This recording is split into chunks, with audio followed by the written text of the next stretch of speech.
Going live. We're live. We have sound. All right. Peanut butter bone! So Al goes back and watches the video from the beginning because obviously they never check on us until we say, hey, we're live. Yeah. And he goes back and listens to us. He listens to you guys throw him and me under the bus. He's like, hey, I watched the beginning of the episode. And I went, Oops, sorry, I won't do it again now. You want to do some levels, or? Yeah, let's do that. You're going to have to probably lean back. Yeah, I will do something of the nature. Actually, We might probably want to what did you just? shift the camera a little bit. Well, here, Jay. Fuck, come on, dude. Yeah, we don't need that much of that couch in the shot, I don't think. Yeah. If you want to get up and turn it just a hair. I already did that. Oh, we've already got somebody here. Hi. Boy, you guys are quick. Ooh, hi. Speedy. Arriba. Speedy Gonzalez. Ándale. Yeepa. All right, since I have no view of what's actually going on, Come this way. That's good right about there, I think. You can probably go back just a little bit. It doesn't matter. That's good. We're good there. good. We're good. Good. Fucking good, mate. We're fucking good. You did great, Rocco. We're fucking good. All right. Microphone checks? Yep. Let's check them levels.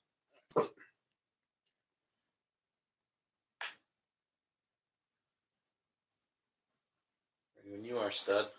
This is a microphone check. 1 2 1 2. This is a peanut butter bone. This is a peanut butter bone. 1 2 1 2. Looks like Jay's real forceful and we're pussies. Always. You are stud. This is a microphone check. 1 2 1 2. This is a peanut butter bone. Oh, we're all right. This is a peanut butter bone. 1 2 1 2. Not me. I'm very. Yeah, turn that baby just a little bit. That's probably better. Who we got on the line? I don't know. Who we fishing with tonight? Tim, hi. Hey, Tim. He was told there would be naked twister. Yeah, That's for guys. After after a few more drinks. This is a microphone check. 1 2 1 2. This is a peanut butter bone. This is a naked twister. 1 2 1 2. Ooh, naked twister. For guys. After a few more drinks. This is a microphone check. 1 2 1 2. This is a peanut butter bone. This is a naked twister. 1 2 1 2. You and I are good, but now Jay's like deafening. What happened? What just happened? We didn't change Jay. Hi, Tim. How you doing, buddy? In the distancy. In the distancy. Yeah, that's an adjective. People don't use it as much as they should. The dark desert highway. Stop. This is a microphone check. 1 2 1 2. Cool wind in my hair. The Eagles are terrible. 1 2 1 2. The dark desert highway. Stop. This is a microphone check. 1 2 1 2. Cool wind in my hair. The Eagles are terrible. That 1 sounds 2 1 2. real up. That's good, responsive. Did you just share it on Facebook? I did. It's ready to go. Oh, wait. I me. texted Rick Words. He's at rehearsal tonight. He will be unable to join us.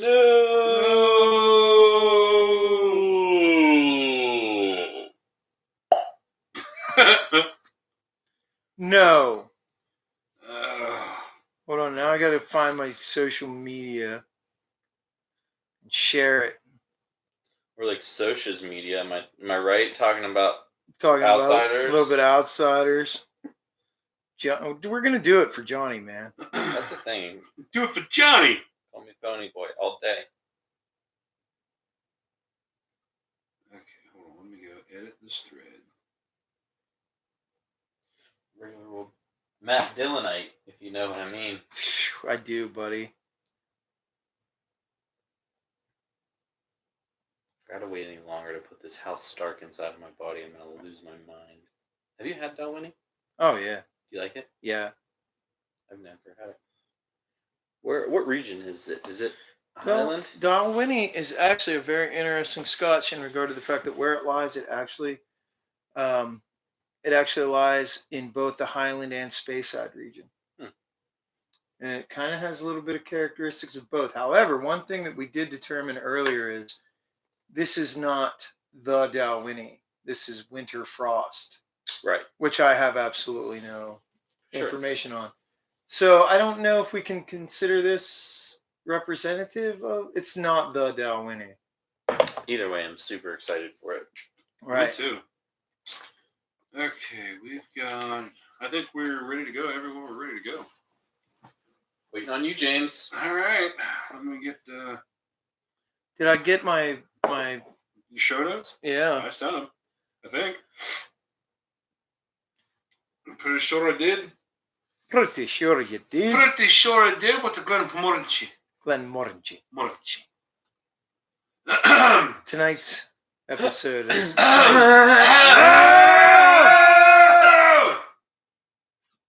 Glenmorangie. Hey, how to turn Celtic We're in sheets. into Alton. We're in sheets, Italian. and I'm giving him the, Glenmorangie, and he's like, Glenmorangie. Like, I'm like, getting there. He's like, it's not Italian. But hey, Glenmorangie. Oh. I'm walking here. all right, ready? Yep.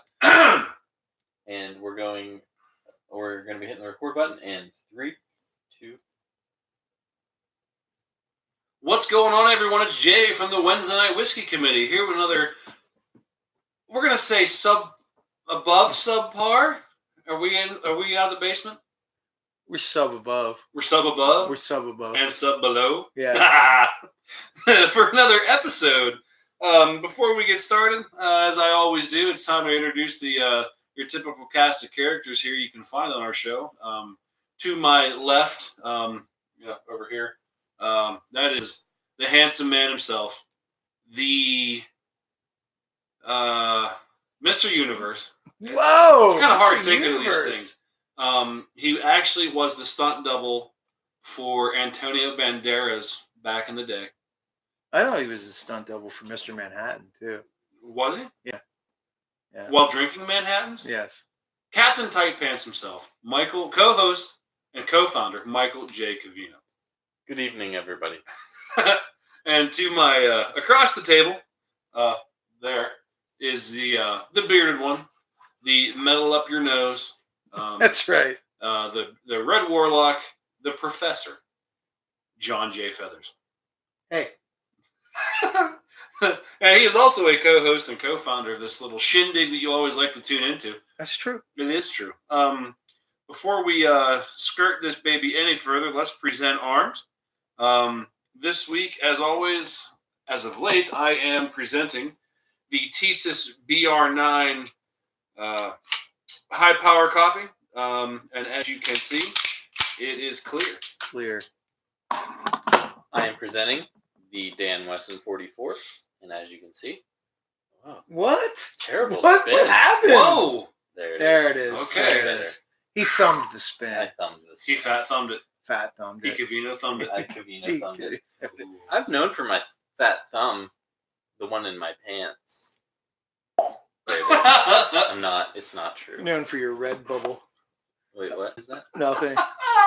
Wait, what? Your red bubble. My favorite one is the one with the beard. You're in luck. Yeah, you're in luck. Yeah. Did I mean, how do you feel about, circumcision? I mean, do you feel that, should we be doing that? Should we or do we? Should we? Are you saying if I had a child right now, would I have them Yeah. circumcised? Yeah. I probably would. I don't think it's necessary, but I probably You would. probably would. Yeah. Yeah. I don't think it's for any. Like, I'm not Jewish. I Right. just think it's. I don't even think it's more of a keeping clean. It's just a. See, we should discuss that actually. Well, we are discussing. Yeah, right. See, I don't know if I feel that the whole. By the way, I'm carrying the Brian Pie card this evening. classic, the Mark III. I found our show title. Right. So continue with your thought. Well, here's my thing. Can I interject? Yeah, How did we get here? It doesn't matter. It doesn't matter. We're Okay, here. Great. Redbubble. Okay. Um, I'm done. Thank you, so everybody. here are my thoughts. Is the evidence? Uh-oh. That's fine. See ya. Shot. Oh, We lost the banner. yeah. Okay, so here's what I'm wondering about the evidence as far as this. Is this a matter of keeping clean, right? I mean, hundreds of thousands of years, mankind kind of may do. I'm wondering if it's really necessary, and I wonder if the evidence, the medical evidence that we have, has not really sort of been cherry-picked data that supports a cultural point of view that already existed prior to that, or if it's See, actually. I haven't even heard whether the medical community says one way or the other. I Okay. always thought it was more of a culture thing. Yeah. I'm just kind of wondering. I think that we could do without it, if I'm being honest. Yeah. But me personally, I probably. See, I feel a little. I don't know, man. I feel as if I don't want to put this. I had no choice in the matter. Exactly. I mean, you don't. That's the thing. It's not like wisdom teeth. It's not No, like, you want your right. wisdom teeth out. Right. You should be done. Well, Yeah. it's not like that. Yeah. You get this surgery before you're old enough to make a decision.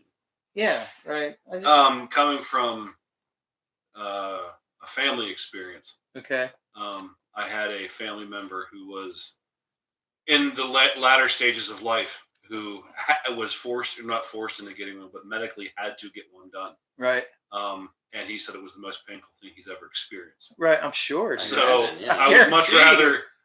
rather like, hey, we took that choice from you, but you don't remember, do you? See, I just think we shouldn't. Who knows what scars are laying deep within our subconscious? But still, what he's talking about makes sense though, because you're never going to have to be like at a later stage in life, like, well, we need to put your foreskin back on. But if there's a small sliver of a chance that we got to take that shit off later, I know multiple people though that have had complications due to the procedure. really, Yeah, actually, one of my own children has had some issues due to the fact that if it doesn't heal right or whatever. And I had a friend who, what the hell? I was like, it's okay that it fell, but it's like the slowest fall ever. Slowest fall in the history of mankind. Yeah, I know more than one person who's had complications because of the procedure. I don't mind going on record and saying I've never had a problem. Right. so I've never had a problem. Yeah. I just, But you made that decision for your children, right? I did, and I kind of regret it actually. Yeah. Although, I mean, I kind of, it was kind of, I could have gone either way. Okay. Are we still talking about the circumcision? Yeah, well, no, we're talking about last Friday night now. But, What is happening with the chat? I have no idea. Elderly males tend to get UTIs, if not Texas Alice. clean that shit. What the fuck is this? I have no idea who that is. That's awesome. Yeah, Anyway, how did we get there? a Redbubble. Okay. Speaking of Redbubble, let's get back on track. Let me put that down. I got to get the right device here. For the media in the minutes this week, I don't have a whole lot to talk about, but I do have some things. The Reddit page is slowly coming along. I've had a chance to mess with it just a little bit. I think I have everything where I at least am going to leave it for a while. So if you are on Reddit and frequent the site a lot, you can, if you enjoy what we do, subscribe and follow our page. We'll hopefully get some better conversations started, get some more ideas rolling around. Next, I have earlier this year, I hired the services of Adapt Creative Company, close friends of mine, Josiah Weaver and Charlie McClanahan. They helped us design our first logo, and I got a letter from them, an email. I guess they send one out for the year saying, "Hey, thanks for doing business with us," and they thanked us for being awesome. And I just wanted to tell them that they are also awesome. They are also awesome. Hopefully, I still want to do get together with those guys and do a complete show somehow. But yeah, so thanks guys for the shout out and obviously your hard work. As far as I talked to a few of the people who signed up to be the Makers Mark the Makers Mark ambassadorship with us, and I was told that most of them have received their packets already, so that's cool. We will be opening them on the air here in a few moments, so stay tuned for that. And going back a way few episodes ago, we did a Amazon review about the 3 Wolves, 1 Moon T-shirt, and we read that review and with Mike's amazing, elderly Jewish woman. Is that what that one was? That the elderly Jewish? I think so. No, I'm sorry, that was the Gummy Bears. Yeah. I don't remember what that one was. We did it. Yeah, we did do. Anyway, my sister, who happens to be a fantastic artist, received her first digital drawing station. So she is working on the bugs now, getting that all ready to go. And we are going to have our own characterized version of 3 moons and a wolf. I am super pumped about that. It's just going to be our butts. Super pumped about that. No, I'm lying. No. It's going to be characters of our faces howling at a moon. So yeah, I think we should be actually howling at a tumbler. We can make that happen too. Yeah. Nothing has been done yet at this point. Yeah. So I just want to heads up for that. And I kind of had here in like a semi-bulletin, so to speak. We talked about it briefly last week, or maybe not last week, but I thought when we did our Thanksgiving episode, we were talking about things that we were thankful for. And Mike's upcoming surgery was mentioned. And we just want to let people know. Do you mind? No. Yeah. He has to go have some corrective spine surgery on the 6th. And he's going to be down and out for a little while. He has given us his blessing to continue to do the show while he is in recovery, and hopefully he's only going to be missing maybe a week to at best before we get him back. But we are going to have some special guests to the show to try to compensate for the lack of awesomeness. It's pretty hard to compensate. It will be for that. To be in the room. So I guess we can mention that we are talking with Punisher Dane Lamont. We are. We're gonna get punished. He is into making some. Can we even say that? I don't know. Are we allowed to say it? We're gonna have Dane on the show. Though. We're gonna have Dane on the show. Yeah. It's gonna be interesting, right? And tasty. So look for that. And also, I think I don't know. We might invade the Scartans and make them cook for us in the kitchen with Al. Dude, yeah. I'm gonna give him a big pompadour. Hell yeah. Make him strut around. That's awesome. He's not gonna strut. Al strut. That'll be awesome. So that's all I really have as far as the media and the minutes go. Kind of just trying to build things up here some more. Now, the moment that I know that we've all been waiting for since this bottle came into existence today, we are going to be presenting our whiskey for the evening. Jason, take it away. This evening we will be doing Dalwhinnie. The village of Dalwhinnie is located at the head of Glen Trum and in the northeast end of Loch Ericht on the western edge of the Cairngorm National Parks. The Dalwhinnie Distillery produces single malt Scotch whiskey. Now, Dalwhinnie refers to its own whiskey as a Highland whiskey, but technically it is located both within the Highland and Speyside region. So legally, it could either be called a Highland or a Speyside. Currently, it is owned by Diageo, or Diageo. I don't know, Diageo. The site for the distillery was chosen for its access to clear spring water from Loch Endurane, and there's an abundant peat in those waters from the surrounding bogs. Set in splendid. I just got really excited. Set in splendid mountain scenery, Dalwhinnie it's actually the highest distillery in Scotland at 1,164 feet above sea level.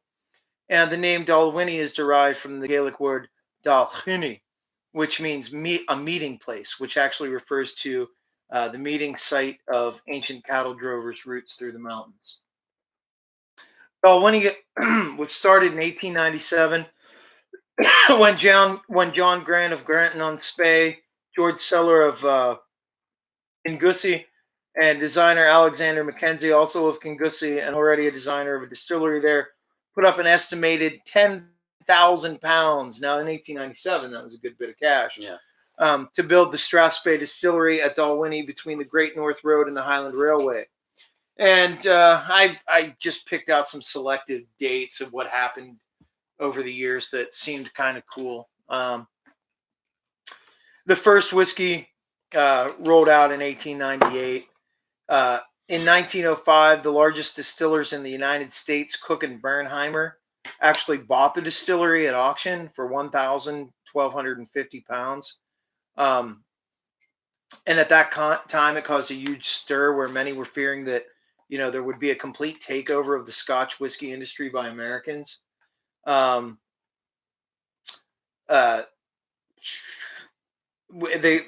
built a huge warehouse in Leith to blend Dalwhinnie and other whiskeys that they began catering to the American palate. That was something that fueled the fear there. In 1919, Prohibition hit America, and I'm going to say, luckily, Dalwhinnie returned to Scottish hands. I would really hate to think of Dalwhinnie today being an American whiskey. Yeah. In 1934, a fire in the early hours of February 1st caused the closing of the distillery for 4 years. Perhaps coincidentally, this is also the year in which electricity first came to the Dalwhinnie village, replacing paraffin lamps. In 1937, as rebuilding continued, winter snowdrifts of 20 feet high hampered work. In 1938, after 4 years, Dalwhinnie finally reopened, rebuilt, and refreshed. But in 1940, it was shut down again, in common with a lot of distilleries in Britain as a result of wartime restrictions on their use of barley. So they definitely had a rough patch during those years. In 1989, Dalwhinnie's 15-year-old became one of the 6 classic malts of Scotland, which I think a lot of us who are familiar with Scotches have a special place in our hearts for the classic malts collection. That's how I was actually introduced to Dalwhinnie.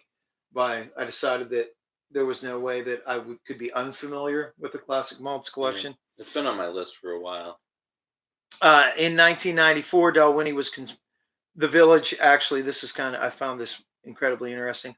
The Dalwhinnie village was confirmed by the meteorological office as having the coldest average recorded temperature of any inhabited region in Scotland and probably in the UK. That was an average yearly temperature of 6 degrees centigrade, which is 42.8 degrees Fahrenheit.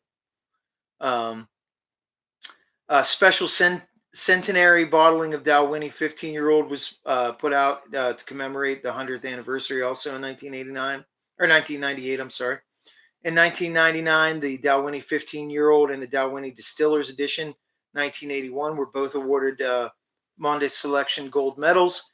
In 2004, Dalwhinnie 15-year-old won a gold medal at the International Wine and Spirit Competition. In 2009, Dalwhinnie 15-year-old won the gold Best in Class International Wine and Spirit Competition. In 2010, Dalwhinnie Manager's Choice 1992 was released. The Dalwhinnie Distillers Edition won the gold in the Scotch Whisky Masters in the 2010 Highlands and Islands Special Edition. 2015, the Dalwhinnie Distillery Visitor Center was awarded 5 stars by the Scottish Tourist Board.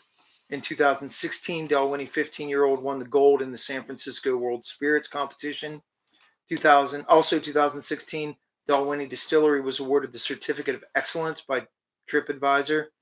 The Dalwhinnie Distillery was awarded gold level in the Keep Scotland Beautiful National Award for Environmental Science, also in excellence, in 2016.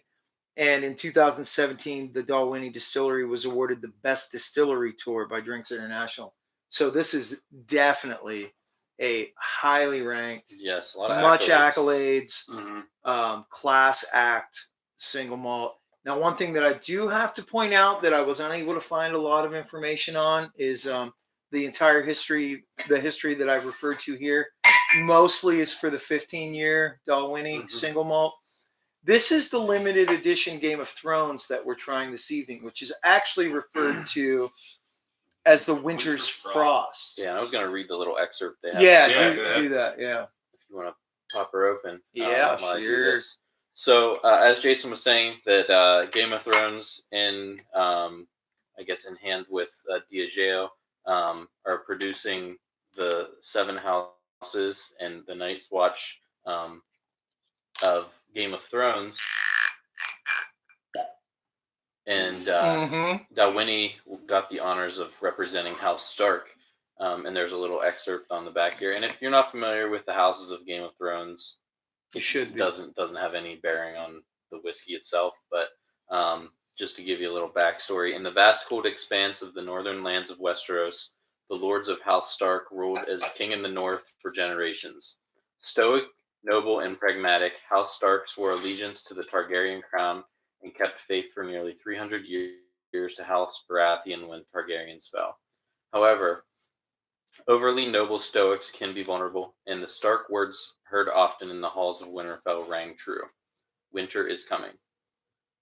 The Starks' resiliency, strength, and ability to thrive under the most intense situations are greatly shaped by Winterfell's frigid temperatures.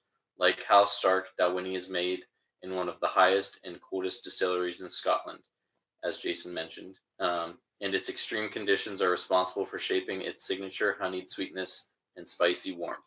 Naturally, it's best served chilled or over ice, which we will be doing neither.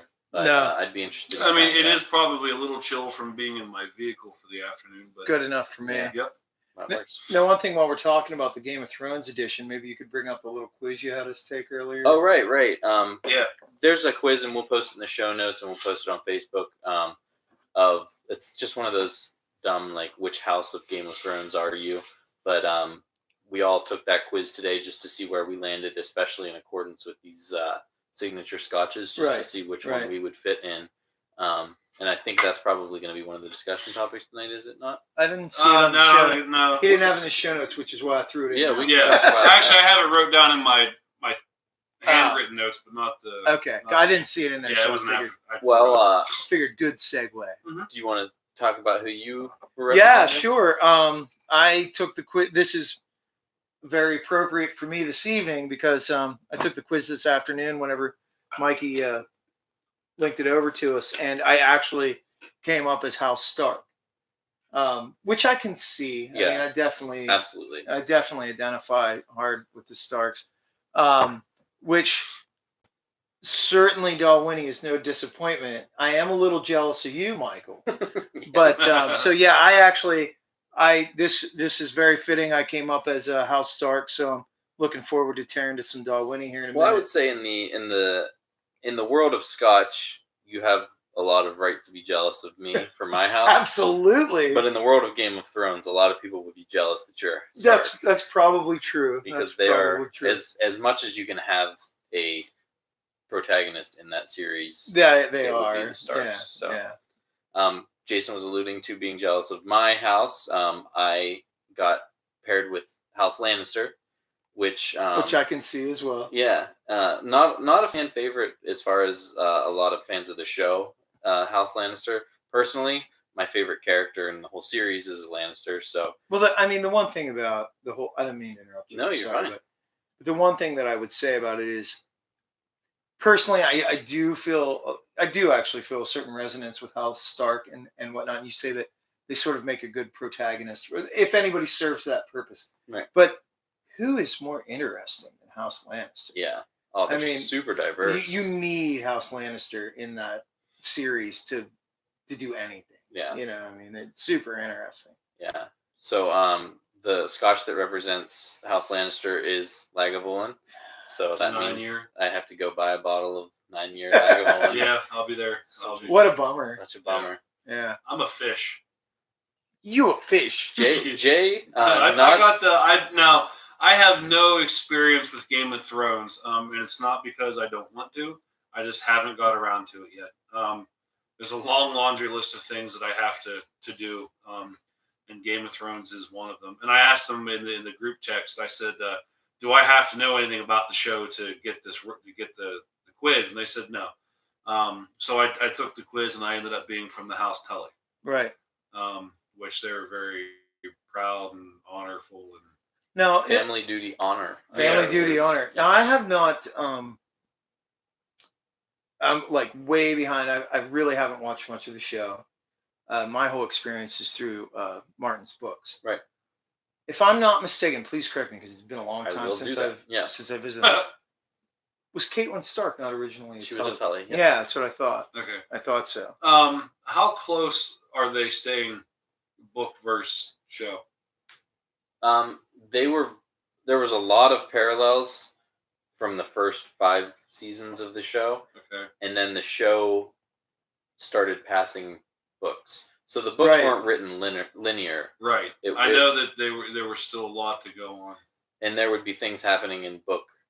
So the big change was in books 4 and 5.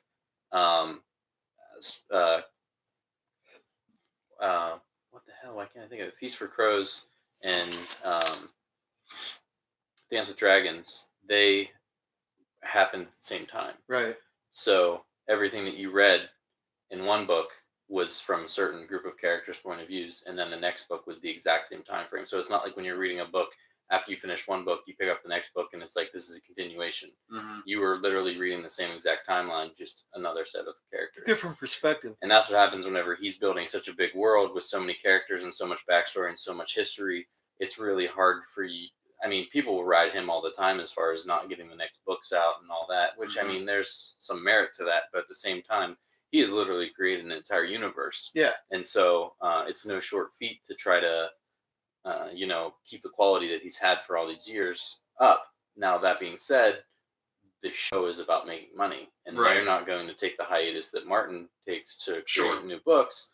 So he is being consulted, though. Yes. So he, as far as the show is concerned, the showrunners know how the book series ends. Right. And that's it. They know what he's written so far, and they know how it ends, but he didn't give them the roadmap to get to where it ends. Right. So there's been, you can tell the quality change whenever they stopped getting the book as source material. You can tell because there's not as much depth to the characters. Mm-hmm. Not to say I don't like the show now, right? Because I love it. It's still my favorite show on television. But they will kill off and they will do things with characters that he has spent 5-6 books working on at the drop of a hat. Now, granted, he's done the same thing. Sure. But at the same time, I think that it's kind of the fact that they're rushing to get this show over, and he's spreading it through 7 books. Right. So I think that he's going to spend a lot more care on these characters than the showrunners who. Well, to him, it also doesn't end when the show's over. Right. Right. Tell me he's not like drafting the books now for like he's being swayed by the show. Not at all. Okay. Not at all. I'd hate to see that. Now he says he watches the show, but it has no bearing on his character creation or anything. What do we have a comment? Martin said he's struggling with the final book. The last 2 seasons, they tried to cram too much into each episode. Yeah. I have no idea.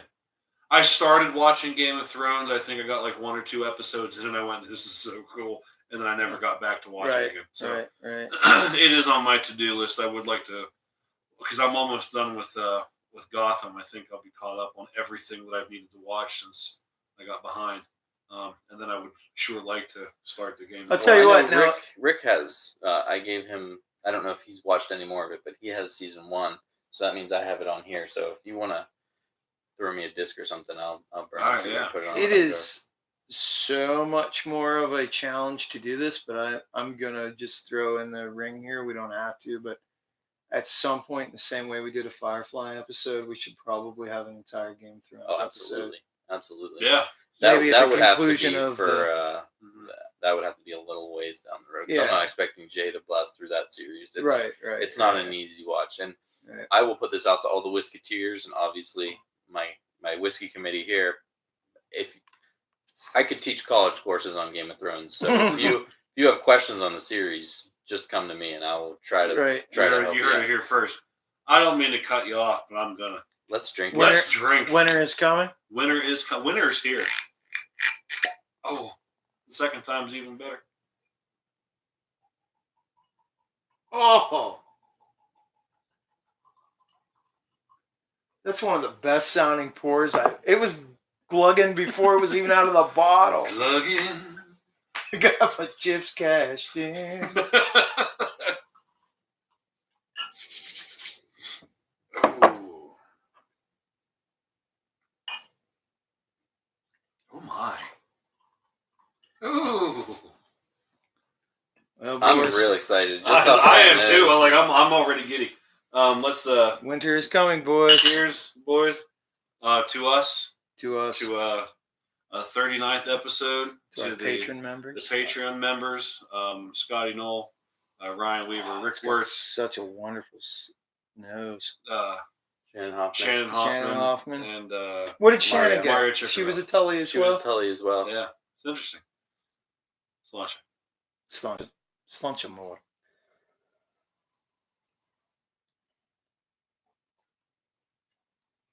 Oh wow. Oh boy. I knew you'd like it. Oh. Ooh. Right in the feels. It does taste a little different to me than regular Dalwhinnie. Now I have had Dalwhinnie once before. I think I had a 10-year maybe. Okay. When I was doing I don't- one of my gigs at the U.S. Hotel. I don't believe there's any age. No, This no, is it's not gonna. this is an NSA here. So it's got to be three or younger, and I'm going to assume that's going to be. I don't know if it much has younger. to be, but yeah. Yeah, it doesn't necessarily, whatever. But I remember the Dalwhinnie that I had. I was like, yeah, it's not bad. Yeah. That's okay. Yeah. But this is, I really Yeah. like this. This is gonna. This, I mean, it's pretty much Dalwhinnie. It just doesn't seem quite as smooth to me as a regular Dalwhinnie. I like it though. Oh boy, that's so good. I gotta put it down. I gotta take a picture. It's too pretty. I'm just looking to see if there's any age on it. Nope, no age. Yeah, I looked and didn't find anything. My guess is, it's probably just not aged Yeah. Dalwhinnie. Yeah. So think about the fact that like the 15 years like twice as smooth as this. Tim This says that he's excited and scared at the same time for the Lord of the Rings television series. Man, I'm mostly scared. I didn't know that who's doing it. isn't Amazon. Yes, Amazon. Amazon. And the better question is why? Hello. Uh-oh. We lost the internet. No, we didn't lose the internet. I forgot to plug it in. Oh. My bad. At least we got the reminder. Yeah, that was good. He said you might want to plug in your PC. Yeah.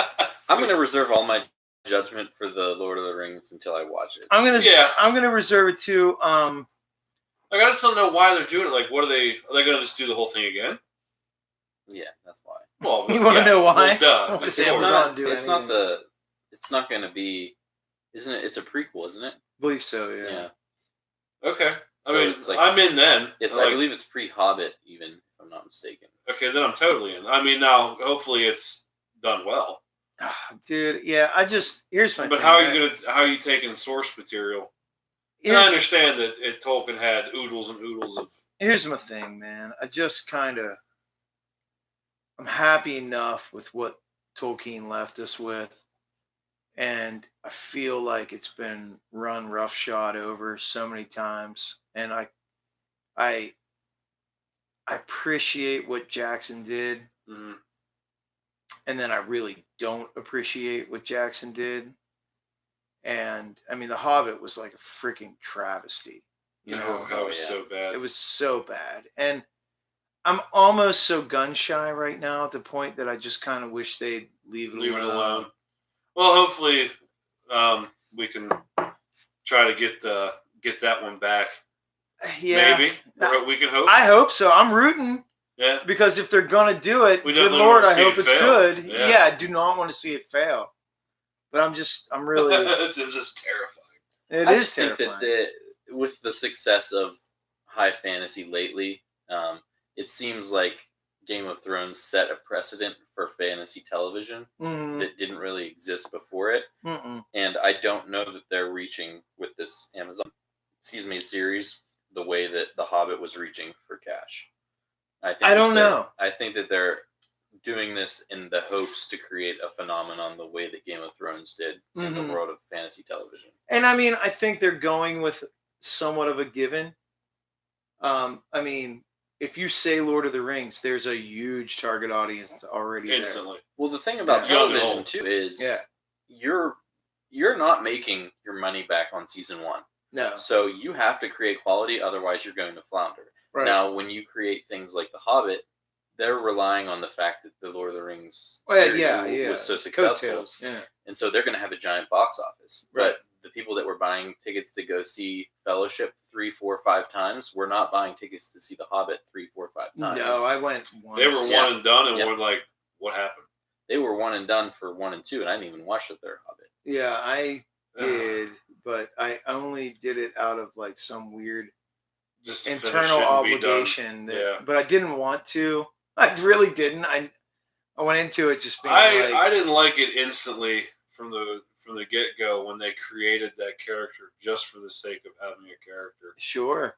in the universe that had no business being there. Oh no, There was a few characters. there were a like that. few. Yeah, true. But I mean, to make one an actual main, Yeah, supposed to be a main- Tuvia. What was her I name? don't even remember. Yeah. I I blocked traumatic her out. experiences. Yeah. Yeah, and I mean, I don't know what they. Once again, we had this weird agenda thing that didn't need to pop up with the weird inner dwarf elven forbidden love triangle thing, Yeah. and I don't know if that was just done to, to create some like romantic tension, or if they were trying to make some kind of like social statement. That just reeks of the studio. yeah. That reeks of the studio having their hands in it. Yeah. That doesn't smell to me at You know all. what we really need Yeah. is a forbidden love triangle. Yeah. With a character that doesn't exist. Okay. Speaking of to get off topic again here. Speaking of shows, did you see the? I think it's a YouTube exclusive. Did you see the trailers for Wilson? I think it's called Wilson. No. It's a. I watched the trailer for you. I'll put it in the show notes. Is it about a volleyball lost No. at sea? Is it about Woodrow? No, it's Is it it's about about Wade? some kid that now it's gonna drive me nuts. Because at first I thought it was maybe like a continuation of like Stranger Things somehow, because the kid looked just like Will Byers? yeah. I should not watch. I'm not gonna be able to find it. Probably not even called Wilson. I'm pretty sure it's called Wilson. But anyway, Oh, is it about Owen Wilson? no. Luke. Is Woody Harrelson in it? I don't think. I can't find. Maybe it wasn't called Wilson. Damn it. Cool. Maybe you're dreaming. I'll keep looking through it once we get onto a different topic here, so that way I can find it. Whoa, what is going on right there? Goblins. No, that's my pay site. You Jesus. don't want to go there. Yeah. But no, that looked really good for a title that I can't remember. It was so good that I can't remember what the title was. Everyone, keep an eye out for that one. Yeah, woo! I'm gonna find it here in a minute. I saw a movie. Let's before Wait, what did you see? My best friend and I went and saw Overlord. Did you like it? I really enjoyed it I heard good things about it. because I got to hang out with my dude who I never get to hang out with.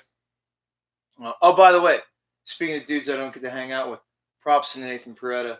I got invited to go hang out with him the other night, but I was at work and couldn't, and a whole bunch of crazy shit. But Nathan, we're on. Anyways, I got to go hang out with my buddy Zeke, and we went to see Overlord. And it was produced by J.J. Abrams. Right. There was lens flare and explosions aplenty.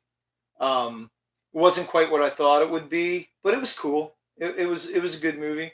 I just, I had great company, so I thought it was fantastic just to hang out. But yeah, it was. I'd go see it. It was worthy. I was telling these guys, I watched the They Shall Not Grow Old. Yeah. That was Peter Jackson did he took all the footage from World War I that was taken at the time, and he cleaned it up, colorized it, ADR, so put audio to it. Did a fantastic job with it. It was remarkable that He stabilized a lot. he of it, too. stabilized it. He took, at the time, they had recorded footage from soldiers that had obviously survived the war. Wayne. Thanks, Tim. It's called Wayne. Thanks, Tim. I knew it was a W. Yeah. I'll continue. Good. So he went through and took all the audio recordings that were taken from interviews after the war and added those over the battle footage. And Altoona, if you live in Altoona, you are lucky enough that we are going to be having a special 2-day showing in town of that at the I believe it's at the AMC Theater. Let me get you a date. Oh, here. dude, I'll go to that, and it'll freak me out hardcore, but I'll go. Yeah, I highly recommend it. It is playing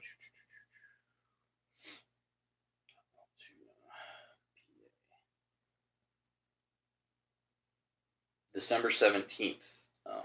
What day of the week's that? It's a Monday. So they're going to be doing it Monday the 17th and then Thursday the 27th. Is there a showtime?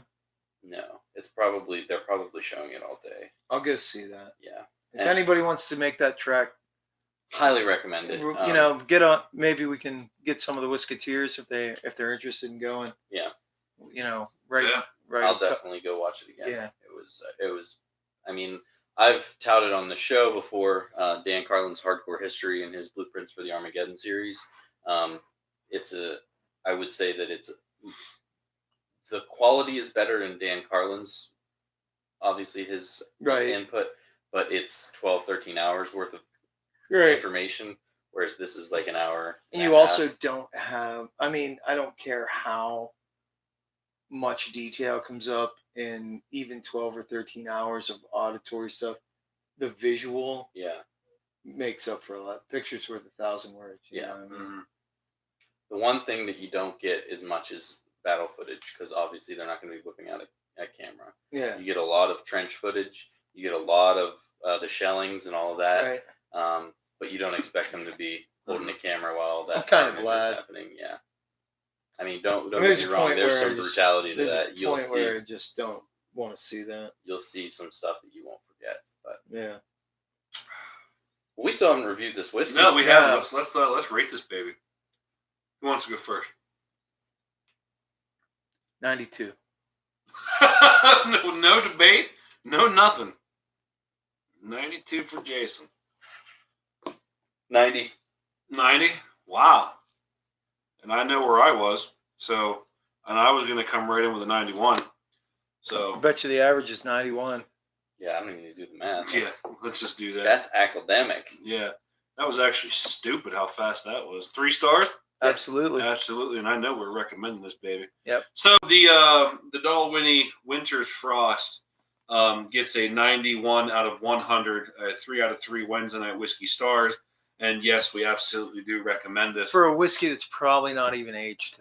Right. You know? This is fantastic. Yeah, it is. It's really, really good. Yeah. And the bonus, it's $30. I know. How about that? Yeah, you can't That's argue what this. gave it a 90. It was teetering at 85 until I remembered how cheap it was. Mm-hmm. Mm-hmm. And I will say you get that peat flavor, Mm-hmm. but you don't get the smokiness to it at all.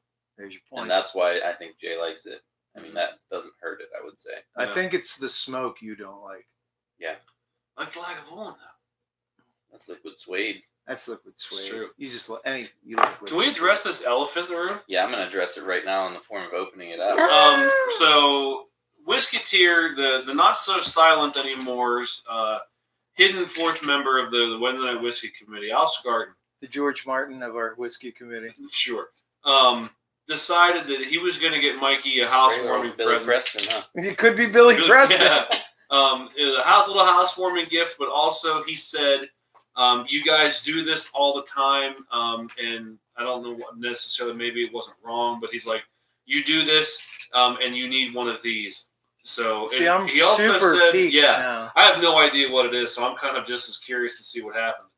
But he said that it will also help us do something else. So, I'm like, There's a whole chain of this there. is a long, convoluted. Oh, my God, it's a box! Oh, I get it because we boxed. Oh, yeah. Oh. We beatbox? Right. Boots and cats. Cats and boots. Boots and cats and boots and cats and boots and cats and suit by Apple Boots. What is it? What is it? Oh. Ooh. Well, what is it there? Check it out. Ooh, that's pretty sweet, Al. That's really nice. Yeah. A gravy boat. Tell me what that's for. Al, what is it? I mean, obviously we can see what it is, but oh, is there notes? The water jug. It's for Yeah, adding it's water for adding to your water. whiskey. That's Oh. perfect. That's Yeah. awesome. Thanks, Al. Yeah. That's sweet. I was wondering. That's really cool. That is so cool. I would use it right now, but we're gonna have to. I'm not Yeah. watering this Yeah, we're down not- at all. We are not going to water. We needed it The Dalwhinnie last now. week. Yeah. Check that out. Thanks, Al. That's awesome. Thanks, Al. Toast to Al. Woo! That is so cool. Al Scarton. To Al Scarton.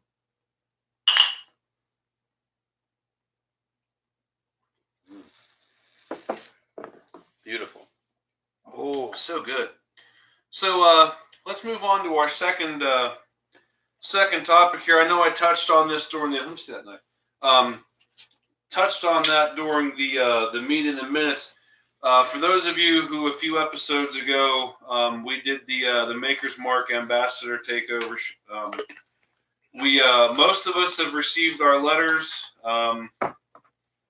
And what happens is we filled out a few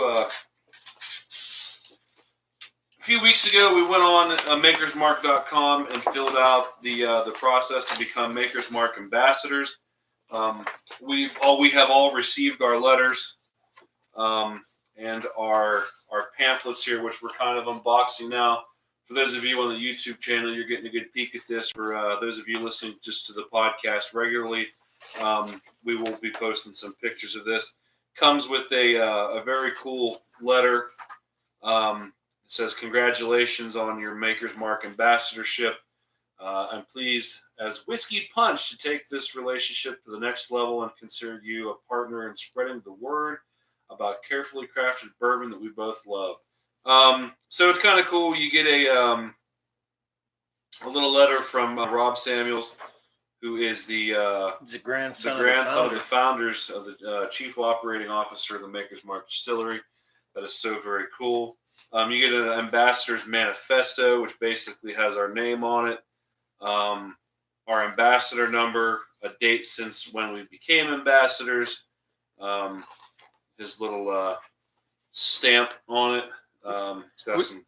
We should tell the Whisketeers now. Maybe everybody didn't get this, but Jay, Mike, and I, we all got they take they affix your name and credentials to a barrel, Right.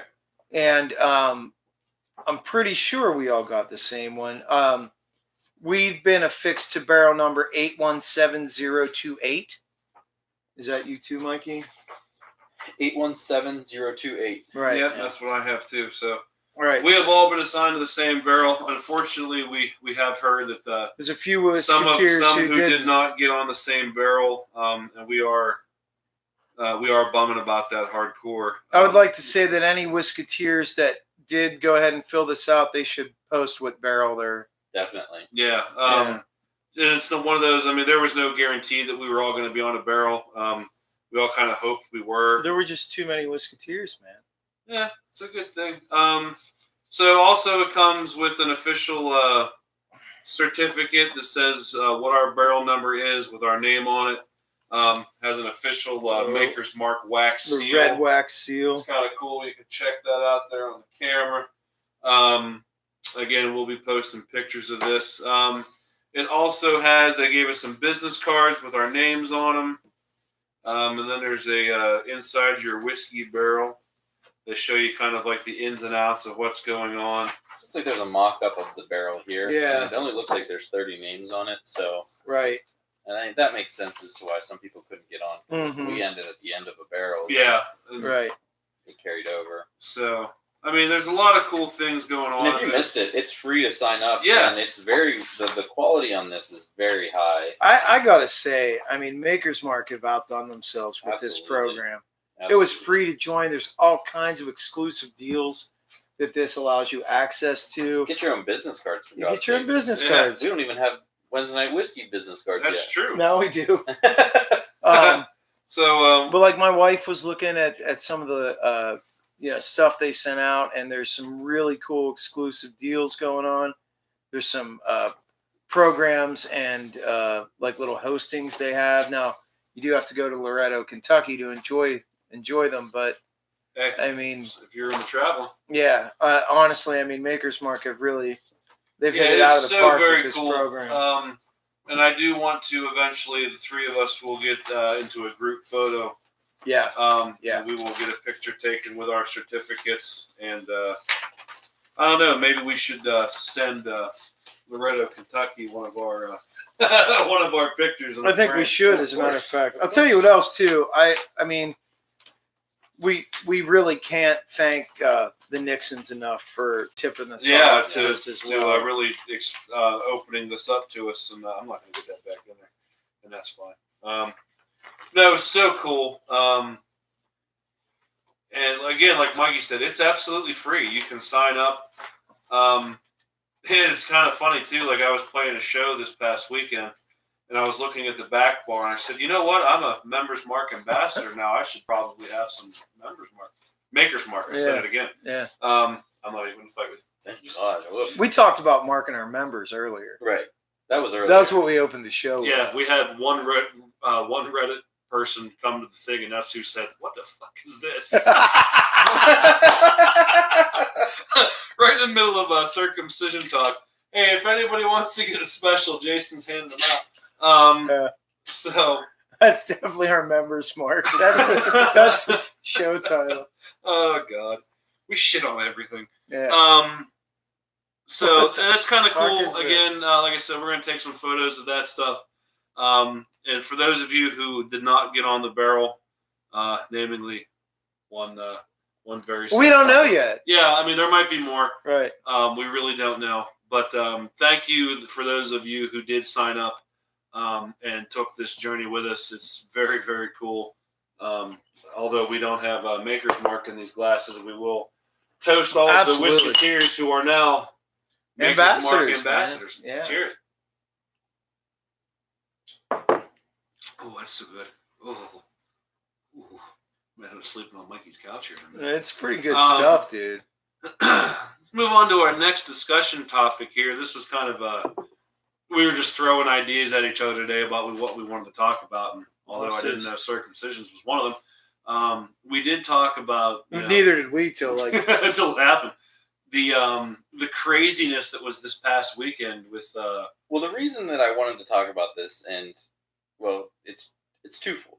First of all, not to jump your train of thought, but I have been in customer service industry, retail since I started working. So this is literally the first time that I've ever not worked on Black Friday and the subsequent weekend, and won't be working during the holidays. Now, this isn't out of luxury. This is because someone's going to be rooting around my spine with a chisel and taking part of it out. But that being said, I don't think a lot of people understand what working in retail or working in the service industry is like during the holidays. no, if you've never worked it, you have no idea. You don't. And I'm even going to go as far as to say is like I've never had the full experience outside of the music And store. it's relatively light. And ours is relatively easy. Yeah. But with that being said, it can still be enough to make you want to pull your hair out and deck somebody. Yeah. Which we've been pretty fortunate as far as I'm aware of. That we've never really had any major incidents. Incidents, maybe that's a better word. Yeah. But no, I totally agree. Mikey said we could totally talk about this. I was like, yeah, I think we could talk about that for a little bit. Kind of make some of the married commerce people a little uncomfortable. I think we should. yeah, right on. Well, yeah, like I said, it's just I don't know who's listening, and I'm sure a lot of people that are listening or tuning in, maybe they haven't worked retail, or maybe they're not aware of the full extent. But everybody needs to get shopping done during the holidays. It's just the nature of the beast, and that's why it's so crazy. But this past weekend was one of the craziest weekends. I mean, now to Christmas, it's not going to slow down, but Mhm. Black Friday is whenever That's the official start. that's when they do it. Yeah, as soon as Thanksgiving ends, even, I mean, places like Target, they open Thanksgiving Day. Which just drives me nuts. Yeah. I hate the fact now that it used to be 8 p.m.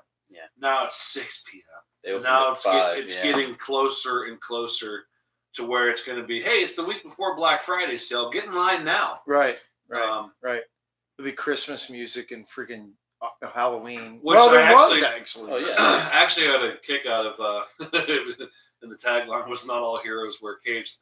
There was a man arrested for dressing up in a bear suit and attacking people in Intense. tents outside of stores. And I thought that was just absolutely brilliant. Cheers to that guy. Cheers to that guy. But yeah, it's one of those, and I think on Thanksgiving Eve, or Black Friday Eve, after all the meals are done on Thanksgiving, that's my tradition and I know with a lot of people they put their Christmas tree up that night. I do that. We've done that ever since I was a child. So, and when I moved out, I did the same thing. But this year, because like I have also been kind of lucky that we work where we work, and it's not always that bad. And 2, like I haven't worked a Black Friday, and I couldn't tell you how long. Because Friday's your day off. Friday's my natural day off. Yeah. I've been asked a few times, "Hey, are you going to come in?" And I'm like, "No, I've magically got something else better to do." And this is not going to happen. And mainly it's because I don't want to drive through it. Yeah. I don't want to fight. 2 years ago, I think, said Christmas tree died on me when I was trying to set it up. So I had to the next day go out and buy a new tree in that mess. Yeah. I did work Friday. I worked Friday evening. It took me what is normally a 15 to 20 minute commute. Took close to like 40, 45 minutes. Wow. And I will say this. We are also lucky that we live where we live. Yeah. Because our Black Friday traffic is nothing. Right. Like, I tried explaining our Black Friday traffic to people in Los Angeles when I lived out there. Oh, And it was just like driving on the highway at 1 a.m. Right. That's what the traffic like at Black Friday is. Right. Because my personal experience with Black Friday, obviously I've worked at the music store forever, but I've worked other places. The worst by far was working at Guitar Center in Pasadena, California. Oh my God. On Black yeah, Friday. I'm sure, dude. They had 2 shifts available. So your first shift, and you had to work one of them, but they went based off of your sales numbers, which shift you got to pick. So if you were on the higher end of the sales, which I was number 2 in the store, you got to pick your shift. Right. So the first shift was, I think it was 4:30 a.m. till I think it was till 1 p.m. And then the second shift was noon till 1 a.m. I think I would want to take do that 1 one. a.m. I took the first shift. Even because it's probably less busy then, I would guess. Well, you start by stocking. So you start before the doors opened, I think at 6 a.m. Okay. But you still have 2 hours without customers. Right. But then as soon as the main crowd hits, because you get the doorbusters and that sucks. But as soon as everyone's out there shopping, you're like, bye. Yeah. And you go home for the night, and the new crowd's coming in. So, Right. But it was hell. It was absolute hell there. Like, it was nonstop customers from the minute we opened the doors until the minute I left, and traffic getting there and traffic leaving my commute was generally, I had an easy commute in Pasadena from where I lived. I didn't take highways. I would just take the streets, and without traffic, it would probably take me 15 minutes to get to work. So it wasn't bad. Black Friday took me 2.5 hours to get home. 2.5 hours. Yeah. So That's crazy. That's the Black Friday. That's the Black Friday traffic that you get in bigger cities. I mean, that was whenever you would drive by Best Buy in Pasadena, it wouldn't be like 5 o'clock on Thanksgiving. People would be camping out. It would be a week before Thanksgiving. People would have tents out. They would camp out for weeks at Best Buy to get. See, those that's some doorbusters. kind of mental illness. It is. Yeah. How do you not have a job? I would say it multiple times on my way to work. How do you not have a job? Yeah. You are camping out for an entire week How are you going to afford to get a buy the flat shit screen you're gonna TV. buy? Yeah. and it's just like it's You unbelievable. can get the same deal like 2 weeks later when they have an overabundance of them. Yeah, yeah. And they can't get rid of them now. It's so dumb. I mean, I'm not like. I mean, I've heard all kinds of proposals, legislation and this and that and the other thing, and I'm really not cool with the idea of legislating anybody's business practices if you can help it. But it's not the three of us, but the us, the plural. We're the ones feeding it. Yeah. Because there are people that do that shit. I mean, I would strongly recommend stay home with your family. Yeah. Spend some quality time with your family. Like, how important is that flat screen TV? Kevin Siegel joined us as he says, "Sorry, I'm late." Kevin used to be a Walmart retail worker, and I'm electronics sure section. had to endure many a Black Friday, and I'm sure he can share a horror I'm sure he story could. 900. Yeah, exactly. That's where there's fights. Yeah, Walmart's places like that. Right. And again, I know you're not a fan of the meme, but one of my favorites so far I found this year was for those of you Black Friday shopping, please have the courtesy to turn your phone sideways to videotape fights. But yeah, so and then aside from Black Friday, now there's like a whole conglomerate. I don't even if Sunday's a thing. Saturday is now Small Business Saturday, encouraging those to shop small instead of going to your big chain stores. Which I worked that Saturday. Yeah. Which okay, did it have its moments? Yeah, sure. Well, that doesn't have legs. Right. The reason why there's Black Friday sales and Cyber Monday sales is because these corporations can get away with the discounts. Right. Exactly. Small businesses can't. Right. And that's the reason why we're pretty fortunate at the music store, because people always ask, "You guys doing anything for Black Friday?" No. We'll throw in a few guitar picks, that kind of thing. Yeah. I know a few years. We've opened let a few earlier. go. I've let a just few to deals see. go. Yeah. But but we'll do that in the middle of summer too. Yeah. Right. Yeah. Yeah. So I don't know. I get it to a point, but I don't understand. Is Sunday a thing? Is there a term for Sunday? I doubt it. Okay, Sunday's still just Sunday as far as I know. Shithole Sunday. Yeah. Cyber Monday Eve. So Cyber Monday Eve and the opening of the Emporium on the holiday hours. Well, that's the other thing too. We worked Sunday. There were people calling into the store though about Cyber Monday, and I'm like, nobody's here. It's Sunday. Yeah. Call tomorrow. Call tomorrow, man. Which they don't understand, but whatever. And then now the next big one is the Cyber Monday. That's the big one where all the online retailers, that's when they were supposed to offer all their great deals. And I know, this year I haven't even done a thing yet. I know, you were there with me a few days ago. I bought went over to GameStop. Mega Man. Went over and bought Noah, are you listening? Are you listening? Go to bed. Got him this. I don't know what the scale is. He's about that big. Mega Man. Nice. Push the button. The old school. It music. plays the music. Dude, as soon as he hit the music, I was like, we were awesome. Nostalgiaville. Hit it again. Sick. It has some blaster shooters and stuff, and We got Mega Man on here. so trying to get some more stuff for the boy and that kind of thing. And I mean, it was kind of hopping in there. It was, but it wasn't crazy. It wasn't terrible. I've been in there like that just on a normal day. When it came to line time, but maybe 10 minutes. Yeah. So no big deal, in and out. It does help to pass the time in line if you got the little. Yeah, I think most of my shopping so far has been on me. So Yeah. find deals for me. Yeah. Treat yourself. Treat yourself. Treat yourself 1,000. I mean, to the people out there, do what you got to do, but I don't really see any need to feed this beast. And I brought up the whole, I put my tree up on the night of Thanksgiving Eve, or God, I did it again, the night of Thanksgiving. But I also put up a post on my Facebook page that said, for those of you going out early to do Black Friday shopping, please remember to be kind. Yes. Because almost every one of those people that are having to wait on you don't want to. They have families. That they are being torn from. They either left Thanksgiving dinner early or they have to do it another day. Yeah. And I get the fact that, okay, it's your job. you signed on to this when Yeah. you know. Yeah. But it's also the reason that it is their job is because you're going out and doing it. Right. If people quit doing it, Right. they'd quit doing I wouldn't work Thanksgiving. I mean, I would.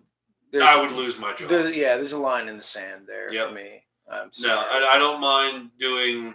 Now where we work, they're very cool and allow us to like on major holidays like Thanksgiving, Christmas Eve, New Year's Eve. Right. They do the day before. They will allow us to close at Earlier, 5. And, yeah. so we get to go home a little early. Yeah. And hang out and.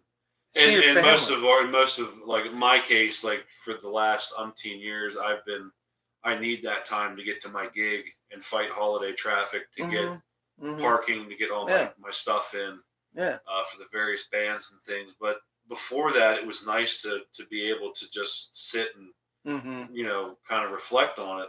Where now some of these people who are like thinking like I have to be done with Thanksgiving dinner by 1 so I can be at my job by 4. Yeah, it's crazy. Yeah, I'd be done. Yeah, I mean, a lot of these people are going out to spend money so that they can buy their families gifts, for Christmas and stuff. But your presence on Thanksgiving is a gift you're giving your family. Right. So you're taking away from quality time to go buy them a watch or whatever. Yeah. I mean, my kids aren't going to remember that gift I gave them per se for Christmas, but they are going to remember remember Thanksgiving dinners with Dad? You know what I mean? Like that's what they're going to remember. Right. And Dad there's threw up in the yard again. there's these parents that have to work and say goodbye to their kids and not see them again until Saturday because they're working all day on Friday and they lose the holidays and it makes you sour towards the holidays. I mean, I don't know any retail workers that enjoy Christmas music aside from myself. Yeah. But Eric Wirtz. Eric Wirtz. Eric Wirtz loves that Christmas music. I love it. I don't know. It still hasn't soured me to the holidays. But well, for me, it's there also is a new thing running around the interwebs right now about the Grinch, and it says the Grinch never hated Christmas; he hated people, Right. and that's fair. Yeah. And that's really where I'm at. Like, I don't mind, and I always give Christmas music shit. Like, I don't want to hear it. At work, I just it drives me nuts. It's a low-level static buzz akin to hearing high frequency pitch noises Right. that make people's skin crawl. That's that for me because I'm in a situation. Again, we don't have the highest of pressure situations, No. but it is still much higher than any other point in the year. And for some of those people, just don't understand why you don't have that guitar that you had 3 months ago. Right. Sorry, why didn't you put money on it? Yeah. Right. And then they want to give you attitude about it, and then and then it starts to creep into each up. That's because of the employees. pressure that those people feel. That they feel like they got to go out and find this thing to make somebody happy. Right. It's like this weird feedback loop of misery. it's literally, it's just an avalanche effect. It's like, well, I need to do this to get this person the best gift, and then they have to have this, they have to do this, Right. and the holidays should never be about that. Hell no. And it is one of those things. I have an agreement with Shannon this year where we have obviously a limit for spending for the holidays, but the one thing that I thought was amazing that she came up with was we have to make each other something. That's a good. That's got to be our gift to each other. Because not only does that mean you don't have to spend a ton of money on someone, but you actually got to put your thought. heart into that gift. Yeah. And if everybody could do that, I mean, I get it, not everybody's creative, but if the holidays stopped being so much about buying and started being more about the heart and the emotion that the holidays should be about, because that's why I love Christmas music. That's why I like the holidays, because my family has always had that. We have always had the heart in the holiday. So you're right. Right. And so when I hear the music, I remember being at my grandparents' house and having fun on Christmas Eve and seeing my grandfather laughing. That's what I think when I hear Christmas music. As much as I've hated working holidays, I've been fortunate enough to not have to work on those holidays. Right. Like Jay said, we had Christmas Eve nights off. So I was able to be at my family's for Christmas Eve. And we've had Christmas Day off. So I've never been as sour as most people have been. But the more that we feed this beast, the more that we say, okay, we can be open on Thanksgiving. Okay, maybe Christmas Eve, maybe we'll stay open on Christmas for exchanges, things like that. like Sheets employees, they got to be there to give out their free Right. coffee. How much do you think they hate that? Oh, They my can't watch their God. kids open gifts because Right. they got to hand out free Right. coffee on Right. Christmas Right. Day. Right. So it's just one of those things where the more we're feeding this conglomeration, these corporations, the less the heart is in the holidays. Mhm. And I think that that's where we kind of lose it. Lady Jamie brought up a very interesting point today about Christmas music. And I believe it was originally voiced by Lucas, but she came in and she referred to what I thought about the idea of Christmas music being the soundtrack to capitalism. Mhm. Now, All right, hold on a second. I got to backtrack here, son. Kevin says, that was hell. You should see people that get furious when Walmart closes for Christmas. It's literally unbelievable. I've been cursed at, shoved, and threatened with violence. Even had one dude arrested once. Tim says, I saved my PTO so I don't work those days. yeah, You made a point. It's us. We put commercialization overrun our own families, and it's disgusting as it's serving our families. Shannon says, I hate Christmas music. That's my girl. She is the most likely, and it's the most likely due to working retail. yeah, But like Grinch, I hate people. Black Friday, Christmas Eve, and Christmas equal man instantly. yeah. Yeah, and I totally agree. Like today, like Eric, like Rick has been playing. Like today was TSO day, which I don't mind TSO day. But after he had left, Eric was he put on some of the funny stuff, but then he found Santa Claus is coming to town, and we were piping that through the television, and that was cool. Like that's one of my all-time favorite, Christmas shows and stuff like that. So it's not that I don't enjoy the Christmas music, but I don't enjoy it from December or November 22nd until, like, for me, Christmas music is done December 26th. Here's my thing. I don't mind listening to Christmas music at home with my family. We actually do that and enjoy it and have a great time. But like, I mean, to me, just the blatant commercialism of we have to play it from this time frame to this time frame in our place of business because it's what's expected. Well, it's not only that, but it's also a subconscious in the customer. Yeah, Saying, I okay, mean, well, do I really need to buy this right now? And then you hear, here comes Santa Claus, and you're like, well, I better. he's on his way. Right. Well, shit, I better And it's get not this. even like now it's become, like you just said, a cerebral attack to try to get you to make that decision. And I know, like, we don't do that we don't do that personally at the store. It's just, That's just the environment. it's festive. But for me, like, I get it from, I don't want to be numb to it the first week of December, that when I hear it elsewhere, I'm like, Let's be honest. It's not even December. Yeah, it's still November, for God's sake. October even. Yeah, I heard it. I I mean, look, I don't mind it as much as a lot of people do or whatever, but I do have a general rule that, like, I don't like Christmas music before December. Yeah, I don't like I'll give people until after Thanksgiving. Yeah. I don't begrudge you for wanting to put it on. It's technically the holiday season, the start of the holiday season. I get it. I would like that you refrain a little bit. I may have threatened Rick Wertz's life once or twice today already. And he knows it's all, I was there for one of them. it's all in good fun. Yeah. But that, for me, that's what it is. It's just like, I like hearing Christmas music on Christmas Day and close to Christmas Eve. Right. But I hate that I'm bludgeoned with it all day long, that when I get to the point where I should be enjoying it, I no longer What's don't. the context? Right. It removes the joy because you feel like you're being bludgeoned with it. Yeah. Yeah, that's exactly it. It's never been, you're doing this crap all day long. Yeah. You're just like, oh, I'm done. Yeah. I'm so done. Like, I'd earbud in all day long. Yeah. I was jamming. I'd listen to both Zeal and Ardor albums today. Yeah. I was listening to my pick of the week this week. Oh, we're going to get there. Oh. Yeah. Any more comments from the whiskey gallery? Brian Setzer Christmas. I gotta remind me of that. Brian Setzer Christmas music kicks ass, though. He should do all the holiday music. Who's that from? Kevin.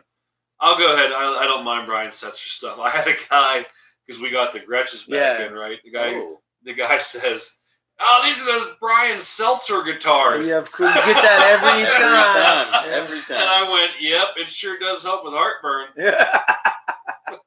Alka-Seltzers. Yeah.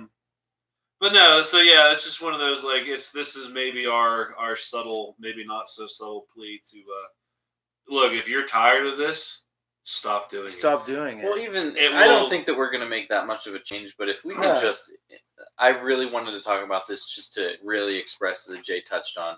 Be kind. Yeah, Not that's don't it. just be kind to the retail workers, but everyone out doing it, because not everybody that's out doing it is doing it out of the want to do so. Sometimes it is No. out of necessity. Sometimes is. they don't have the money It to is. spend a lot of money on Christmas, and this is the best time for deals. It is, Yeah. and it's part of the season. I was having a conversation about this with my nephew a few nights ago. He wanted to come to my hockey game, and I picked him up, and we were riding down, and we were talking about it and how crazy it is. And I said, QVC, which everyone knows what QVC is. They've always done like the Christmas in July thing, where they have all Yes. these deals and things. And I've been in a family that is, actively QVC members. Ooh, Mama's Garden, she loves okay, that okay. QVC box. Not so much anymore. I mean, she still gets stuff occasionally, but way back in the day, like every day there'd be a QVC pack. That's so awesome. Yeah. Watch for the QVC. Okay, ma, I got him. Get it off the porch. I'll get it. Relax. She doesn't sound like that. She'd actually, I'm going to get elbow dropped in the nuts now later. That's awesome. And that was one of those, like, we would lose our minds to all day watching Christmas in July on QVC, look for some cool deals. And I was telling Tommy, I said to him, if we were able to take away the whole Black Friday thing and be like, okay, look, we're going to do it in March. Yeah. And I said, but it's up to the companies at that point to put the brakes on and go, okay, this is when we're going to release all the new material. We're not going to do it at Christmas time. Then you'd get it in March and Christmas time and Black Friday and it's Cyber just- Monday. Yeah, you and, give them an inch and they're just going to walk all over you. Yeah. But yeah, and he was like, no, that makes sense. It's kind of funny. Tommy. Yeah. But yeah, so like we said, just be kind to each other. We there's no reason to be I'll just say it, a fucking asshole. Right. It is the holidays. Try to keep that in mind when you're trampling over somebody just to go get a friggin' video game. They're going to be there tomorrow, and if they're not, give it a week. They'll be there. Trust us. I will say that the internet has made retail a little more bearable. It has by far. By far, it has taken a lot of the workload off of So put it on somebody else. That's true, but hey, But they're working at having machines do all that. I mean, Yeah. look at Amazon; they're getting drones and all this shit involved. Mhm. And, I mean, obviously, you still got the postal workers who are going to bust their ass those poor until after. bastards. the I feel so bad for those I bastards. think his name is Eric, our Yeah. normal pickup guy now. He He just he, looks he, haggard, back, dude. he backs in and he throws that back in, and we're not talking like a small mail truck. We're talking like they send the big honker one. Oh yeah, oh yeah. And he rolls that back door up, and it is already It's floor to crazy. ceiling. And he walks in and sees our 9 bags packed to the brim and all these Q boxes, and he's like, He's he like, just all of laughs them. and just starts. And all of them, FedEx, UPS, those poor guys are suffering right Yeah. now. When Tim says, same when you go out to eat on the holidays too. If you absolutely have to go to a restaurant to eat during the holidays, tip the poor waiter or waitress well and brighten their day. Yeah, Absolutely. and that was honestly whenever I was Absolutely. serving, that was the best time to work because you would. I mean, the Yeah. Christmas spirit was Yeah. alive, and that was great to see. I understand. Like, I even have people in my immediate circle that they don't cook Right. at all. If I it's, know their name ain't Al Scarton. No, Yeah. it is not. And they will, with Thanksgiving Day, they're Right. at a Chinese restaurant. Right. You're thinking, why? I mean, yeah, there's some talent to it, I'm sure, but it can't be that hard to cook. Yeah. I learned how to do it, and I'm not that smart. Jay can do it. Yeah. Here's a little quick. I'm going to do a real quick divergent here. Digression. But I I started doing HelloFresh, and Okay. that is perfect if you can't cook Yeah. because they It's measure right everything there. out for you. Yeah. They give you step-by-step instructions. I mean, I've made probably 6 or 7 meals by now. They've been amazing. We do the blue ones. The Blue Apron. We do Blue Apron, and like I was just telling Which Jay, Blue Apron or Hello Fresh, if you're listening, we would love to we have a would sponsorship. right. And why don't you include whiskey in your meals? But That's the thing, yeah. but We'll add it. I actually just told Jade and I was like, my kids think I'm a gourmet chef, man. Yeah, it's crazy. It's crazy. Like I just made a beef ragu the other night, and it was fantastic. And I've made pasta forever. Right. And this was just like they teach you how to make this just the next step. I've gotten an awful lot of good ideas Yeah. from their recipes, even without them. Now I can whip better stuff up in the kitchen because You just I learn. can do this. You Yeah. learn. Like they added soy sauce to their tomato sauce, and it's like, yeah, I've never thought about doing that, but it gives it a little zing, and Yeah. I'm gonna start doing that. Yeah, so it's one of those like, and I know that even like Thanksgiving Eve, for musicians is one of the best times to get a gig now. It's the New Year's Eve. But I don't do it. Yeah. I haven't done it, but it's not for lack of me trying to get a gig. Like I would be all over that in a heartbeat because everyone's out tipping. Yeah. So for me that's a big cash day. I just can't. Yeah. So let's just again reiterate the point. It's the holidays. Be Relax. Be kind. You don't have to be the world's biggest D-bag. We already know you are. Just settle down. Bill Maher is. Oh, that's smarmy motherfucker. Smarmy mofo. Thank God we got it in. Yeah, we have to. It's the game now. So real quick, let's. Speaking of online purchasing, Right on. I've got a small little tidbit here, which I think will round out the show quite nicely. Mikey, Yes. what do you got here? I don't know. I'm trying to think. What voice should I do? We haven't done one of these for a while. We've got an Amazon review to go through. Yeah. All right. You got it? This is for the number 5 Hutzler 571 banana slicer. So there's an image of the, I don't know if we'll be able to pick it up on the camera, of the banana slicer, but just imagine a cookie cutter of a banana with lines through it. Isn't that what we opened the show with? We were talking about it, yeah. Yeah. So this is, the title of it is Saved by Marriage. This was purchased on July 30th, 2012 by Mrs. Toledo. And she's got an interesting voice, and that's all I'll say about it. She says, "Oh yeah, what can I say about the 571 banana slicer that hasn't already been said about the wheel, penicillin, or the iPhone? This is one of the greatest inventions of all time. My husband and I would argue constantly over who had to cut the day's banana slices. It's one of those chores no one wants to do. You know the old, I spend all day rearing our children. Maybe you can pitch in a little and cut these bananas. And of course, you think I have the energy to slave over your damn bananas? I work a 12-hour shift just to come home to this? These are the things that can destroy an entire relationship. It got to the point where our children could sense the tension. The minute I had a 6-year-old in our bedroom reenacting our daily banana fight with the Barbie dolls, I knew we had to make a change. That's when I found the 571B banana slicer. Our marriage has never been healthier, and we've even incorporated it into our lovemaking. Thanks, 571B banana slicer." Wow. That's fantastic. I think that effectively yeah. does. Puts a cork in this week's episode. Let's close the show out the same way we always have from day one. Let's do what are you listening to this week? Guys, we have a playlist. And if you haven't found that playlist, it's on Spotify. And if you are on Spotify, you can also find this show. I see what I did there. So what we do is we have a playlist. We update it every week. And I found out a few weeks ago that Billie Holiday is not a dude. Wait, you really? I had no idea. He thought, yeah. I texted him, I said, I can't find this Billie Holiday. You can find this dude, man. And Mike says, I'm sure he's great, but Billie Holiday, now she's fantastic. And I was like, oh, damn, I feel like a schmo. I had to go edit everything. Like I had it in the show notes as BILLY.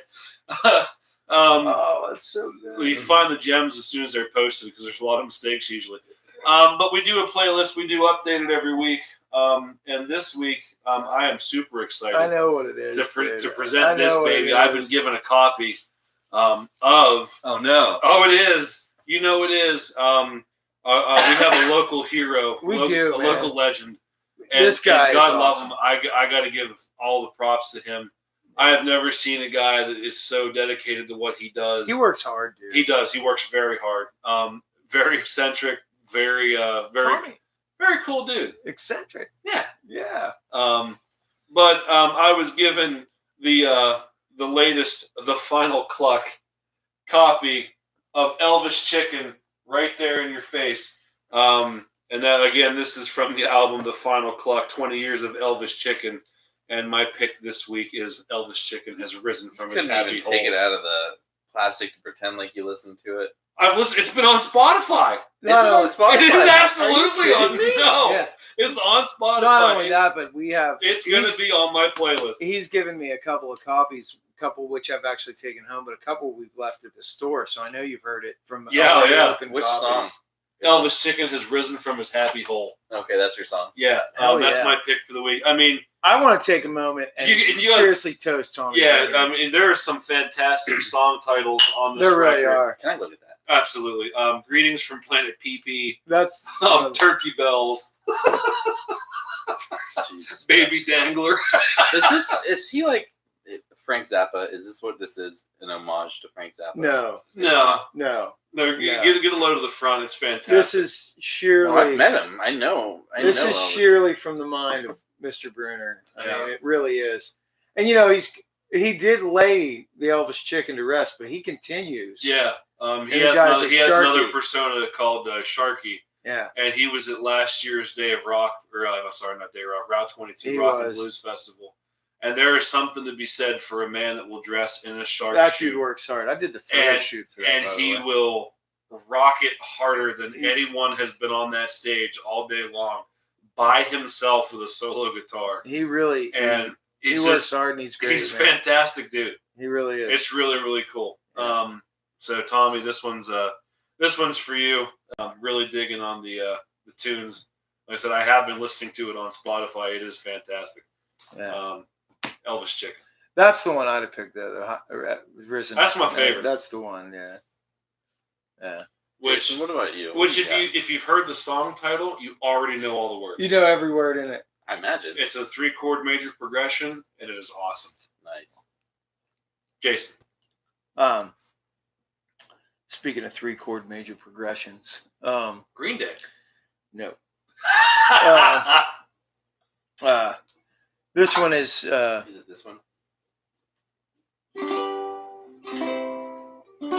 it's very close. Is it that one? Very close. Okay, good. This one is was brought to me because of a conversation that I had with one of my awesome students, Aiden Crane, and he was like, he came in, he's been sending me Gorgoroth songs on Spotify, as a matter of fact, and it's not Gorgoroth, so don't write it down yet. It's Billie Holiday. It's a guide. Right. It's a nice But day for no, I was telling him that Gorgoroth post the great 2012 name dispute, which I know everybody is familiar with. I actually have no idea. Yeah. Sound like he was being Fee-Jesus. I was being Jesus. Okay, so Gorgoroth, right there, Okay. I'm like, no, tell the story. Go on. Norwegian black metal band.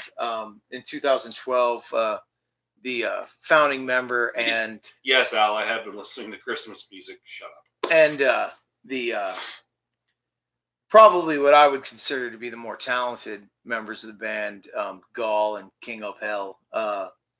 They sort of split, and there was a name dispute, and the original founding member got to keep the name Gorgoroth, and the other guys split off and did their own band, which is called Godseed. Okay. And I turned. We were talking about Gorgoroth, and I turned Aiden on to Godseed, and made me want to go back and listen to some Godseed. So I've been listening to the only album they have, 2012's release. The name of the album is called I Begin, And the song that I'm going to pick is called Alt Leave, ALTLIV. And two words. What is it? LIV. And I got no idea if it's on Spotify. Let me know if it is. I'll find out. Yeah. Mikey. See, I don't have an Audible. I have a podcast. So the podcast I've been listening to, one of my favorite entertainers has joined the podcast game, and I couldn't be happier. Conan O'Brien Oh, yeah. has a podcast now called Conan O'Brien Needs a Friend, and basically the process behind his podcast is he will go and he talks about this on the cast. He says, I've interviewed hundreds and hundreds of people through my career as a talk show host. Sure. And there's been times where I've had these guests on and we've clicked. I've had them on multiple times. We have nice conversations. But as soon as the camera stopped rolling, they get in their SUV and they drive away. But I don't have any friends that I've met doing this talk show when it feels like I should. So why don't I invite some of these people over and without the camera being in front of us, just some microphones, figure out what didn't work. Like, why aren't we friends? He's got 2 episodes so far. He's got a pretty nice lineup of guests, but the first 2 are Will Ferrell and Kristen Bell, who, you know me, I love Kristen Bell. But they are hilarious episodes. Obviously, the whole episode is not him just trying to figure out what didn't work and why they're not friends, but he'll talk about just everything with them. But it's nice because there's no time constraints. It's not like you're being bogged down. No commercials, right? Yeah. I mean, we were on TV, not that we were on network television, but we know that it was in and out, and that's it. And we hardly remember the experience. Yeah. So that's something that he touches on in this podcast. He says about I was on my way to come do this podcast, and I was like, I should leave early because I got to do makeup. But no, I don't. I just go and I sit in front of a mic and I have a conversation. Right. And I get to know the person on the other side of the microphone. We're not doing this for the people at home. I mean, obviously you have a listener base, but there's just something pure about podcasting that you don't get in front of the television. So I'd agree with that. Yeah, I definitely recommend it. It's called Conan O'Brien Needs a Friend. I guess I'll have to get back to you on a song to add to the playlist for me because other than that, I've been listening to Christmas music and I don't want to do that because I don't. You can absolutely do it. I don't think I should though because there's going to be people listening to this. Then someone's going to be listening to it in July. Yeah. Why the hell? Here comes Santa Claus. Here comes Santa Claus. And I'm fine with Misfits being on there because you can listen to Misfits any day. Sure. Even though it's Halloween for me. But Right. I'll think of something to give you. Sure. So I think that effectively puts the What did you say before? effectively. Effectively. Yeah. Effectively puts a cork in this week's episode. For all the Whisketeers and now some of the ambassadors who have joined us from day 1 to day 332. We greatly appreciate you tuning in every week. This week we had a surprise segment on circumcisions that may have driven our only Reddit That's awesome. our only Reddit follower away. But that's fine. But you come for the circumcisions, you stay for the Right. Please invite me to the bris. And again, I know I say it every week, but it really is the truth. We are grateful that you show up every week and do this with us. It may be 3 of us in a room and only a few faithful that follow us on YouTube every week, but we need to say thank you. Thank you again every week for tuning in with us and hanging tough and really enjoying what we do because we do. Whether there's an audience or not, we really do appreciate it. Yeah. So with that, I am Jay. I am Jason. I am Michael. And we are the Wednesday Night Whiskey Committee. Please, for the love of God, listen responsibly.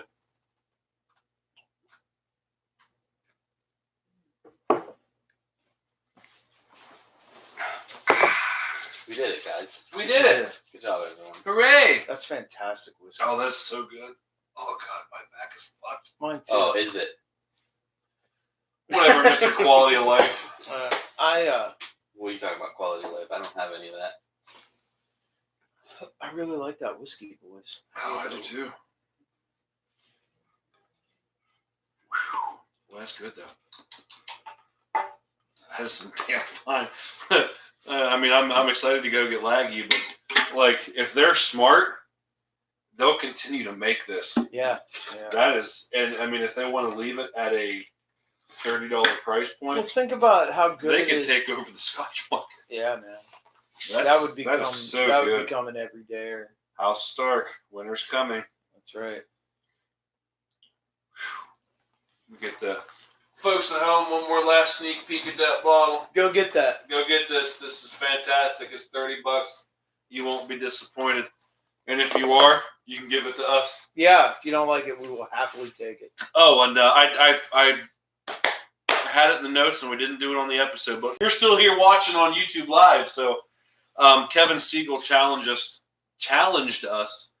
on our YouTube page, and he wants the tasting video for Proper 12. He wants us to destroy it. So I might have to start looking Is he for buying it. us a bottle of it? If he wants the video, he can buy the bottle. If I can find it, I will get to it. Yeah, we can What destroy it. So, We can destroy it. all right, guys, thanks for tuning in this week. You get some bonus footage that those poor saps that are listen to this. Oh God, I'm rolling over. I'm so tired. I'm just gonna lay down. Good night. If you can find it, I'll go have these. Kevin's in on some. All right. Good night, everybody. Peace.